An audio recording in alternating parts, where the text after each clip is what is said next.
Alright, so 2 Golden Nibiru nominees left to showcase. Let's see, this one is Pocket Monsters Green Beta Lavender Town music. Let's take a watch.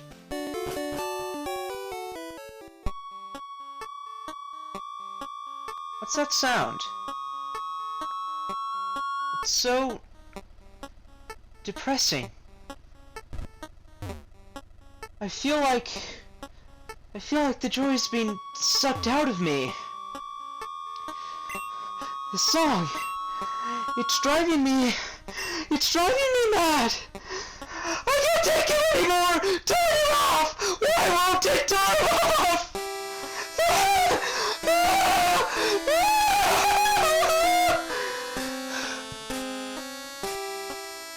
Excuse me. There's something I need to do.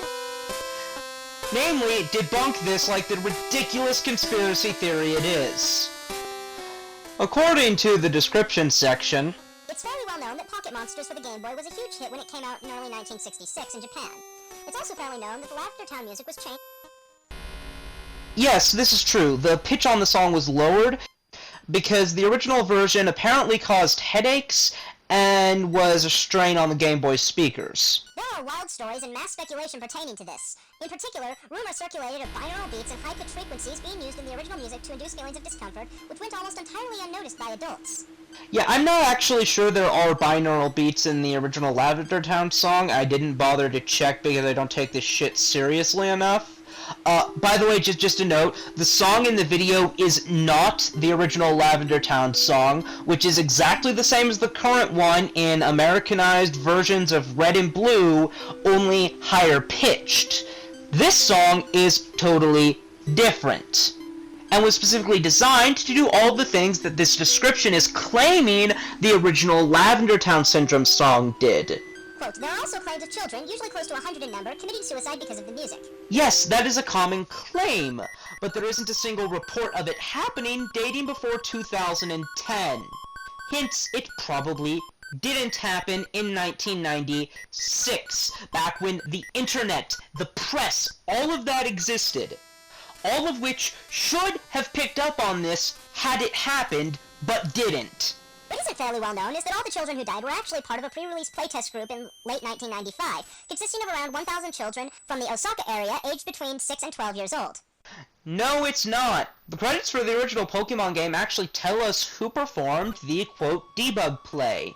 None of the 4 people, and yes, there were only 4 people, were children. These children were all given a beta copy of the game on a legitimate-looking cartridge and allowed to play at their discretion. Many of the children got as far as Lavender Town, but few continued playing after that. Out of those children, many exhibited odd symptoms, including tremors, insomnia, hallucinations... Yeah, blah blah blah story you made up. Bottom line, there's no evidence whatsoever for anything he says. There'll be a link in the description to some excellent videos by Tamashi Hikura debunking this crap and the idea of Lavender Town Syndrome in general.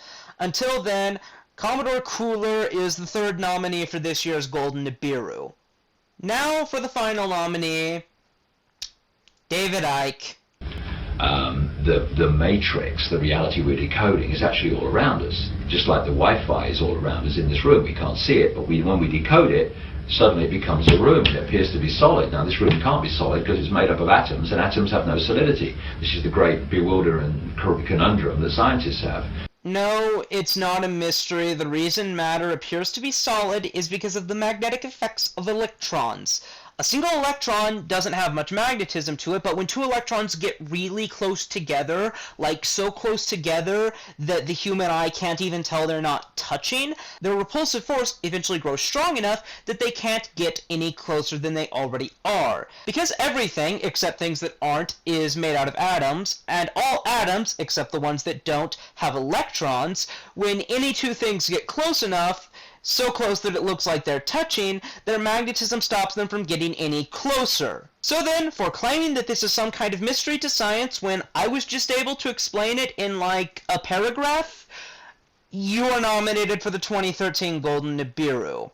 That's all the nominees this year, ladies and gentlemen. Voting video will be out immediately after this, and voting will close a week or so after that. You'll know because I'll disable comments on the voting video. After that happens, the award video will be released on December 21st, unless I procrastinate too much. But since I have an actual release date, I'm actually more inclined to get things done sooner, so cheers.